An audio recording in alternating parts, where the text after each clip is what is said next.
Hello friends, कैसे हैं आप लोग। आई होप कि आप लोग अच्छे होंगे। आप लोग की तैयारी अच्छी चल रही होगी यूपी पीसीएस, बीपीएससी और आरपीएससी के लिए। हम टेस्ट सीरीज लेकर चल रहे थे जिसमें हमने 5 वीडियो कंप्लीट कर लिया था, 5 टेस्ट सीरीज। आज जो वीडियो हमारा छठा वीडियो है, पिछले वीडियो में हमने 26 क्वेश्चन तक कर लिया था। आज हम उसके आगे करेंगे 27 नंबर क्वेश्चन से। तो चलिए शुरू करते हैं समय न गवाते हुए। आज का पहला क्वेश्चन हमारा कि कैंसर उपचार हेतु देश का पहला हाइड्रोजन थेरेपी केंद्र कहाँ शुरू किया गया है। ओके, तो इस ऑप्शन जो दिए गए हैं इसमें, पहला हाइड्रोजन थेरेपी केंद्र के लिए वो है IIT Delhi, IIT Roorkee, Tata memorial और IIT Kanpur. Okay, IIT Delhi, IIT Roorkee या टाटा मेमोरियल या आईआईटी कानपुर। तो कैंसर उपचार हेतु देश का पहला हाइड्रोजन थेरेपी शुरू किया गया है कहाँ पर? कानपुर में। तो इसलिए हमारा ऑप्शन जो होगा, ऑप्शन होगा D. Next question, global e waste monitor report हाल ही में किसके द्वारा लॉन्च किया गया है? Okay, global e waste monitor report विश्व आर्थिक मंच, यूएन प्रशिक्षण और अनुसंधान संस्थान, संयुक्त राष्ट्र कार्यक्रम यूएनडीपी या वर्ल्ड बैंक, विश्व बैंक द्वारा। तो global e waste monitor report launch किया गया है यूएन प्रशिक्षण और अनुसंधान संस्थान द्वारा, इसलिए हमारा ऑप्शन हो जाएगा option B. Okay, next question देखते हैं। निम्नलिखित में से कौन सा युग्म सही सुमेलित नहीं है? ठीक है, जो युग्म सही सुमेलित नहीं है वो हमको चुनना है, पहचान करना है। तो पहला है बहुपक्षीय नौसेना अभ्यास मिलन, के आगे दिया हुआ चेन्नई में संपन्न हुआ। ऑपरेशन कामधेनु पशु तस्करी के खिलाफ है और ये जम्मू कश्मीर पुलिस का अभियान है। अभ्यास भारत शक्ति पोखरण में हुआ। ऑपरेशन इंद्रावती हैती में फंसे भारतीयों की वापसी का अभियान था। तो इसमें कौन सा सुमेलित नहीं है वह हमें चुनना है। तो इसमें जो सुमेलित नहीं है वह ऑप्शन ए ही सुमेलित नहीं है। ठीक है, तो हमारा ऑप्शन हो जाएगा ए। तो बहुपक्षीय नौसेना अभ्यास मिलन चेन्नई में नहीं हुआ, कहाँ हुआ था? विशाखापट्टनम में। ठीक है, विशाखापट्टनम में हुआ था, याद रखेंगे, चेन्नई में नहीं हुआ था। नेक्स्ट क्वेश्चन देखते हैं। निम्नलिखित में से गलत जोड़े का चयन करें। इसमें भी गलत जोड़े का चयन करना है। PV Narasimha Rao memorial award Ratan Tata को दिया गया। संगीत कला निधि पुरस्कार टीएम कृष्णा। सरस्वती सम्मान प्रभा वर्मा या एबल पुरस्कार डेनियल कनमेन। तो इसमें जो गलत जोड़ा है उसको हमें चुनना है। तो इसमें जो गलत है वह है ऑप्शन डी, एबल पुरस्कार। एबल पुरस्कार डेनियल कनमेन को नहीं मिला, किसको मिला है? मिशेल टैला ग्रैंड को। ठीक है, टैला ग्रैंड, याद रखेंगे, टैला ग्रैंड, मिशेल टैला ग्रैंड। तो एबल पुरस्कार किसे मिला है? मिशेल टैला ग्रैंड को।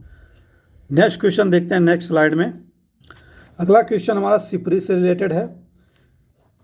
जो अंतर्राष्ट्रीय शस्त्र हस्तांतरण प्रवृत्ति 2023 रिपोर्ट जारी किया गया सिपरी द्वारा, उसमें असत्य कथन हमें चुनना है।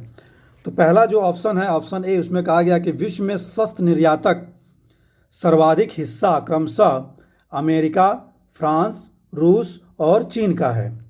ओके, नेक्स्ट है कि विश्व के शीर्ष शस्त्र आयातक देश क्रमशः भारत, सऊदी अरब, कतर और यूक्रेन का है। अगला ऑप्शन है कि भारत सबसे ज़्यादा अमेरिका और उसके बाद फ्रांस से शस्त्र आयात करता है। ऑप्शन डी, सिपरी की स्थापना वर्ष 1966 में स्टॉकहोम में की गई थी। तो इसे में हमें जो चुनना है वह गलत असत्य कथन चुनना है। इसमें जो गलत ऑप्शन है वह है ऑप्शन सी, भारत सबसे ज़्यादा अमेरिका दिया हुआ है, फिर फ्रांस दिया हुआ आयात करता है। ऐसा नहीं है, सबसे ज़्यादा भारत जिससे आयात करता है वह कौन सा देश है? रसिया है, याद रखेंगे। रशिया के बाद फ्रांस से करता है, फ्रांस के बाद यूएसए से करता है। ठीक है, ये क्रम है भारत के शस्त्र आयात करने का देशों से। बाकी सारे ऑप्शंस सही हैं कि विश्व में शस्त्र निर्यात सर्वाधिक यूएसए, फ्रांस, रूस, चीन का है। सिपरी की स्थापना 1966 में हुई थी।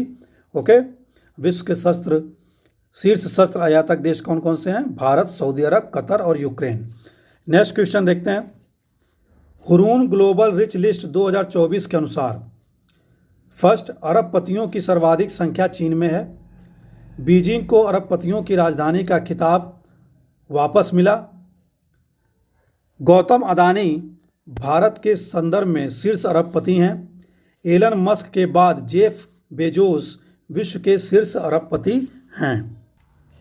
तो जो ऑप्शंस दिए गए हैं उसमें से हमें कूट सही उत्तर चुनना है कूट के द्वारा। तो अरबपतियों की जो सर्वाधिक संख्या चीन में है, यह ऑप्शन क्या है? सही है। बी ऑप्शन, जो बीजिंग को अरबपतियों की राजधानी का खिताब वापस मिला, ये गलत है। तो किसको मिला है? यह मिला है न्यूयॉर्क को। ओके, न्यूयॉर्क को मिला है, याद रखेंगे, न्यूयॉर्क को। तीसरा ही ऑप्शन गलत हो गया। दूसरा, गौतम अदानी भारत के शीर्ष अरबपति हैं, ये ऑप्शन गलत है। कौन है भारत के शीर्ष अरबपति? Mukesh Ambani. Hurun global rich list के अनुसार भारत के अमीर अरबपति कौन है? वह है मुकेश अंबानी जी। तो दो ऑप्शन गलत हो गए। तो ऐसे भी छांट सकते हैं 2-3 जिसमें ना हो, ठीक है। और एलन मस्क के बाद जेफ बेजोस विश्व के शीर्ष अरबपति हैं, ये सही है। तो इस तरह हमारा जो आंसर है 1 और 4 कहाँ दिया? ऑप्शन डी में। तो हमारा ऑप्शन डी सही होगा। नेक्स्ट क्वेश्चन देखते हैं। नेक्स्ट क्वेश्चन है कि निम्नलिखित में से कौन सा युग्म सही सुमेलित नहीं है? पहला है प्रसार भारती के नए अध्यक्ष नवनीत सहगल, राष्ट्रीय अनुसूचित जाति आयोग के किशोर मकवाना, एनटीपीसी के डायरेक्टर रविंद्र कुमार और लोकपाल के अध्यक्ष ऋतुराज अवस्थी। तो इसमें कौन सा ऑप्शन या युग्म सुमेलित नहीं है? वह है ऑप्शन डी, लोकपाल के अध्यक्ष ऋतुराज अवस्थी नहीं बने हैं। तो फिर कौन बना है लोकपाल के नए अध्यक्ष? लोकपाल के नए अध्यक्ष बनाए गए न्यायमूर्ति अजय यम खानविलकर। ठीक है, अजय यम खानविलकर लोकपाल के नए अध्यक्ष बनाए गए हैं। बाकी ऑप्शन सही हैं। प्रसार भारती के नए अध्यक्ष नवनीत सहगल, एससी आयोग के किशोर मकवाना और एनटीपीसी के नए डायरेक्टर रविंद्र कुमार। चलिए आगे चलते हैं। तो नेक्स्ट क्वेश्चन है, मार्च 2024 को जारी मानव विकास रिपोर्ट 23-24 के संदर्भ निम्न कथनों पर विचार करें। भारत की रैंकिंग पिछले वर्ष की तुलना में 1 अंक की गिरावट के साथ 134वें स्थान पर है। सूचकांक में शीर्ष स्थान क्रमशः स्विट्जरलैंड, नॉर्वे और आइसलैंड का है। सूचकांक में सोमालिया और दक्षिणी सूडान क्रमशः सबसे निम्न स्थान पर हैं। जीवन प्रत्याशा, शिक्षा और निर्धनता को इस रिपोर्ट में आकलन हेतु संकेतों के रूप में शामिल किया गया है। तो ये 4 स्टेटमेंट दिए हुए हैं मानव विकास रिपोर्ट 23-24 से संबंधित। इसमें हमें कूट से सही उत्तर चुनना है। ओके, तो इसमें जो पहला ऑप्शन है कि भारत की रैंकिंग पिछले वर्ष की तुलना में 1 अंक की गिरावट के साथ 134वें स्थान पर है, यह गलत है। हालांकि रैंकिंग तो भारत की 134वीं है ही, ये सत्य है। लेकिन यहाँ जो वर्ड यूज किया गया गिरावट, अगर गिरावट होती तो यह 100 पिछले वर्ष कितना था? 135 था, 135 से 136 चला जाता। लेकिन सुधार हुआ है, तो 1 अंक का सुधार के साथ 135 से 134 स्थान पर आया। ठीक है, स्टेटमेंट को ध्यान से पढ़ेंगे। इसलिए भारत की रैंकिंग 134वें स्थान पर है, लेकिन गिरावट नहीं है। वह क्या है? सुधार के साथ हुआ है। सुधार यानी 135 पहले था, तभी 134 पे हो गया। गिरावट होता तो 135 से 136 चला जाता। तो इसलिए ऑप्शन 1 जो है वह गलत है। सूचकांक में शीर्ष स्थान क्रमशः स्विट्जरलैंड, नॉर्वे और आइसलैंड का है। ये स्टेटमेंट सही है। पहले और दूसरे तीसरे नंबर पर कौन कौन है? स्विट्जरलैंड, नॉर्वे, आइसलैंड है। सोमालिया और दक्षिणी सूडान क्रमशः सबसे निम्न स्थान पर हैं, यह भी सही है। ठीक है, और जो ऑप्शन 4 दिया है जीवन प्रत्याशा, शिक्षा, निर्धनता, संकेतक, ये ऑप्शन गलत है। क्योंकि जीवन प्रत्याशा और शिक्षा तो हैं संकेतक, लेकिन ये निर्धनता नहीं है। निर्धनता नहीं है तो फिर क्या है? आय के यानी कि इनकम के आधार पर जारी किया जाता है, ठीक है, औसत निकाल कर। तो इस तरह ऑप्शन 1 और 4 गलत हो गया, तो हमारा ऑप्शन होगा सी, 2 और 3 इसमें सही है। अगला क्वेश्चन देखते हैं, निम्नलिखित में से गलत जोड़े का चयन करें। विश्व वन्य जीव दिवस 3 मार्च, अंतर्राष्ट्रीय शून्य अपशिष्ट दिवस 30 मार्च, विश्व नागरिक सुरक्षा दिवस 2 मार्च, विश्व रंगमंच दिवस 27 मार्च। तो इसमें गलत कौन सा जोड़ा है वह हमें चुनना है, ठीक है। तो इसमें जो गलत है वह है ऑप्शन सी, विश्व नागरिक सुरक्षा दिवस 2 मार्च, ठीक है। लेकिन इसमें क्या है, यह 1 मार्च को है, याद रखेंगे 1 मार्च, तो ये 2 मार्च गलत है। बाकी तीनों ऑप्शन सही हैं। 3 मार्च को विश्व वन्य जीव दिवस मनाया जाता है, 30 मार्च को अंतर्राष्ट्रीय शून्य अपशिष्ट दिवस और 27 मार्च को विश्व रंगमंच दिवस। नेक्स्ट क्वेश्चन देखते हैं नेक्स्ट स्लाइड में। नेक्स्ट क्वेश्चन है कि 96 या 96 ऑस्कर पुरस्कार के संदर्भ में निम्न कथनों में से क्या असत्य है। असत्य चुनना हमको, इस पर ध्यान दें। फिल्म ओपेनहाइमर को कुल 7 श्रेणी में पुरस्कार मिले। फिल्म पुअर थिंग्स को कुल 4 श्रेणी में ऑस्कर मिले। रॉबर्ट डाउनी जूनियर को सर्वश्रेष्ठ अभिनेता का उनके करियर का पहला पुरस्कार मिला। एम्मा स्टोन को सर्वश्रेष्ठ अभिनेत्री का ऑस्कर अवार्ड दिया गया है, ठीक है। तो इसमें जो ऑप्शन ए है कि फिल्म ओपेनहाइमर को कुल 7 श्रेणी में पुरस्कार मिले, ये सही है। फिल्म पुअर थिंग्स को 4 श्रेणी में ऑस्कर मिले, ये सही है। एम्मा स्टोन को सर्वश्रेष्ठ अभिनेत्री का ऑस्कर अवार्ड मिला, ये सही है। तो जो बच गया वो ऑप्शन हमारा सही नहीं है, यानी कि ऑप्शन सी असत्य है। तो सर्वश्रेष्ठ अभिनेता का पुरस्कार किसे दिया गया है 96 ऑस्कर पुरस्कार में? वह दिया गया है किलियन मर्फी को दिया गया, ठीक है, किलियन मर्फी को दिया गया है। रॉबर्ट डाउनी जूनियर को सह अभिनेता का पुरस्कार मिला, याद रखेंगे, रॉबर्ट डाउनी जूनियर को सह अभिनेता का, और किलियन मर्फी को क्या है, सर्वश्रेष्ठ अभिनेता का पुरस्कार मिला है। नेक्स्ट क्वेश्चन देखते हैं, पहला वैश्विक असमानता अनुसंधान पुरस्कार 2024 किसको मिला? पहला वैश्विक असमानता अनुसंधान पुरस्कार 2024 बीना अग्रवाल, भावी मेहता, राधिका सेन या ममता सागर। तो ये जो पहला पुरस्कार है असमानता से संबंधित, वह है बीना अग्रवाल को मिला है। तो इस तरह हमारा ऑप्शन 37 ए, बीना अग्रवाल। नेक्स्ट क्वेश्चन, किस देश के रेजेंस प्रायद्वीप पर ज्वालामुखी विस्फोट के कारण आपातकाल की घोषणा की गई? रेजेंस प्रायद्वीप, याद रखेंगे नाम, Papua New Guinea, Tuvalu, Iceland या न्यू कैलेडोनिया। तो यह आइसलैंड, रेजेंस प्रायद्वीप कहाँ है? आइसलैंड में। तो इसका ऑप्शन सही ऑप्शन होगा आइसलैंड, ऑप्शन सी। निम्नलिखित में से गलत जोड़े का हमें चयन करना है। गुजराई सौर ऊर्जा स्टेशन कानपुर, पहला future lab centre Kochi, Barethi सौर ऊर्जा परियोजना छतरपुर, पहला ओमकार आकार का मंदिर पाली। तो इसमें पहला जो ऑप्शन है गुजराई सौर स्टेशन कानपुर, ये सही है। बरेठी सौर ऊर्जा परियोजना छतरपुर में है, पहला ओमकार का मंदिर पाली में, ये भी सही है। तो क्या गलत है? पहला फ्यूचर लैब सेंटर कोची, ये गलत है, इसलिए हमारा ऑप्शन से हो जाएगा बी। ओके, तो अगर कोची में नहीं है तो कहाँ है ये? तिरुवनंतपुरम में, याद रखेंगे, तिरुवनंतपुरम में। नेक्स्ट क्वेश्चन देखते हैं नेक्स्ट स्लाइड में। नेक्स्ट क्वेश्चन है कि state of global climate report, state of global climate report हाल ही में किस संगठन द्वारा जारी किया गया? विश्व मौसम विज्ञान संगठन, संयुक्त राष्ट्र पर्यावरण कार्यक्रम, अंतर्राष्ट्रीय ऊर्जा एजेंसी या विश्व आर्थिक मंच। तो state of global climate report IMO द्वारा जारी किया गया, विश्व मौसम विज्ञान संगठन द्वारा, याद रखेंगे, विश्व मौसम विज्ञान संगठन द्वारा। नेक्स्ट क्वेश्चन है, कुरुक्षेत्र विकास बोर्ड द्वारा गीता महोत्सव 2024 का आयोजन कहाँ किया गया? नेपाल में, मॉरिशस में, श्रीलंका में या कंबोडिया में? तो कुरुक्षेत्र विकास बोर्ड द्वारा गीता महोत्सव का 2024 का आयोजन जो किया गया वह किया गया कहाँ? श्रीलंका में। तो ऑप्शन से हो जाएगा सी। नेक्स्ट क्वेश्चन है, जलवायु परिवर्तन पर लेखन के लिए किसे इरास्मस पुरस्कार 2024 मिला है?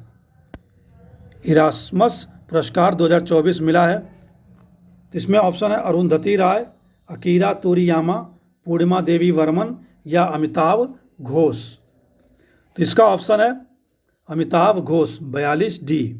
हालांकि पुरस्कार की घोषणा बहुत पहले हो गई थी, लेकिन अब दिया जाएगा 1-2 दिन में अमिताभ घोष को। कल के पेपर में भी था ये इरास्मस पुरस्कार 2024, डेनमार्क सरकार द्वारा दिया जाता है। नेक्स्ट है कि राष्ट्रपति द्रौपदी मुर्मू को किस विश्वविद्यालय ने डॉक्टर ऑफ सिविल लॉ की मानद उपाधि से सम्मानित किया है? तो इसमें जो ऑप्शन दिए गए हैं फिजी, मॉरिशस, तिमोर लेस्ते और पापुआ न्यू गिनी। तो डॉक्टर ऑफ सिविल लॉ की मानद उपाधि जो दी गई है राष्ट्रपति द्रौपदी मुर्मू को, वह दी गई है मॉरिशस द्वारा। तो इसका ऑप्शन हो जाएगा ऑप्शन बी। ऑप्शन बी सही है, मॉरिशस। नेक्स्ट क्वेश्चन है, अंतर्राष्ट्रीय चावल अनुसंधान संस्थान IRRI दक्षिण एशिया क्षेत्रीय केंद्र की 2024 बैठक कहाँ आयोजित की गई? तो इसका ऑप्शन देखते हैं हम लोग नेक्स्ट स्लाइड में। तो अंतर्राष्ट्रीय चावल अनुसंधान संस्थान के जो क्षेत्रीय दक्षिण एशियाई क्षेत्रीय बैठक है वह कहाँ संपन्न हुई? नई दिल्ली, वाराणसी, हैदराबाद या कटक में। ठीक है, तो इसका जो संपन्न हुआ वाराणसी में। उसका एक केंद्र भी वाराणसी BHU में खोला गया है, इसलिए इसका ऑप्शन जो है वाराणसी है।